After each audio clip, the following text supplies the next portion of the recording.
इसलिए मन सबसे बड़ा है हमारा मित्र।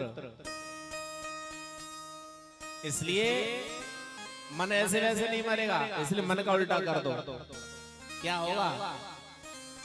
उल्टा करो।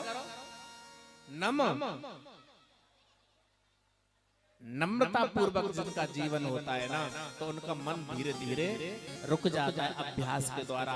चींटी बार बार दीवार पर चढ़ती है, लेकिन फिर गिरती है, फिर चढ़ती है, फिर गिरती है। ऐसी मन अगर भगवान की कथा में ना लगे ना, तो फिर इसको धीरे धीरे समझाओ, बुझाओ, मन रुक जाएगा।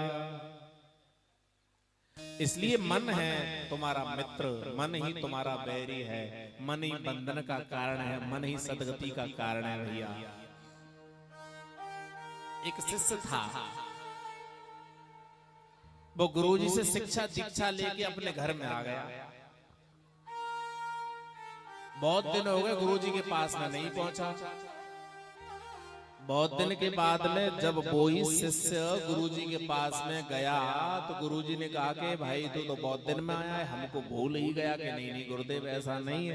तो भूल ही गया है, और क्या कारण है? कि महाराज घर का इतना काम धंधा बढ़ गया है कि घर से टाइम ही नहीं मिलता है। तो गुरु होते, गुरुजी ने कहा कि हम तुझे एक चेला दे रहे हैं। और वो चेला क्या था? कोई और नहीं था, तो गुरुजी का दिया हुआ चेला ही जिंद था। कौन था? जिंद। और कहा कि इसको तू जैसा काम बताएगा वो तुरंत करेगा, मिनटों में। और वो शिष्य गुरुजी का दिया हुआ चेला जिंद को लेके आ गए और घर का पूरा काम धंधा कराया। जब घर से पूरा निवृत्त हो गया, तब वो जिंद कहने लगा, ए भैया अब मुझे काम धंधा बता, नहीं तो मैं तुझे खा जाऊंगा। अब तो वो चेला डरने लगा, ये तो गुरुजी ने आपत दे दी, ये तो मुझे ही खा रहा है। दौड़ता दौड़ता गुरुजी के पास में गया, गुरुजी पकड़ो तुम्हारी आफत है। क्या बात क्या है? कि बात है महाराज, घर का काम धंधा था वो खत्म हो गया है, अब कुछ नहीं रहा। अब ये कहता है कि काम बता, नहीं तो मैं तुझे खाऊंगा, मैं निठल्ला नहीं बैठूंगा। अच्छा क्या? तो ऐसा करो, ये बांस ले जाओ और जब बांस है घर के बीच आंगन में गाड़ देना। जब घर का काम हो तब इस जिंद से कराना, जब घर का काम खत्म हो जाए, बाहर का काम खत्म हो जाए, तब ये काम मांगेगा, तब इस जिंद या बांस पर चढ़ाना और उतारना, ये कहना कि ये भी मेरा काम है। और ऐसा ही किया उसने।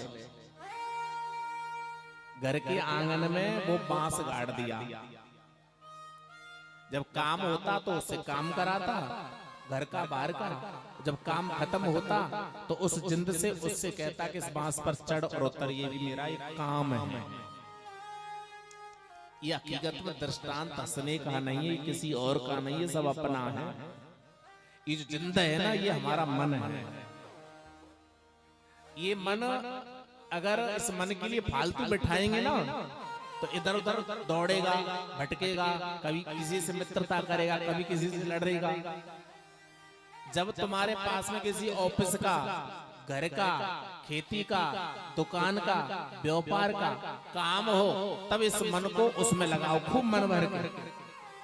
और जब मन अकेला हो जाए, जब कोई काम धंधा ना हो, तब इस मन को भगवत कथा में, सत्संग में, भगवान के नाम में, भगवान के संकीर्तन में बार बार लगाओ। नहीं तो भैया ये मन तुम्हें खाए जाएगा अपने आप में। ये बांस क्या है? ये इष्ट है। ये मन रूपी जिंद संसार से भटक रहा हो, उस समय पर इस मन रूपी जिंद को अपने इष्ट रूपी बांस पर लगा दो, राम पर लगा दो, कृष्ण भगवान के चिंतन में लगा दो, तो तुम्हारा यह मन अपने आप में बस में हो जाएगा। मैया कहने लगी, प्रभु आपने बड़ा सुंदर ज्ञान दिया है,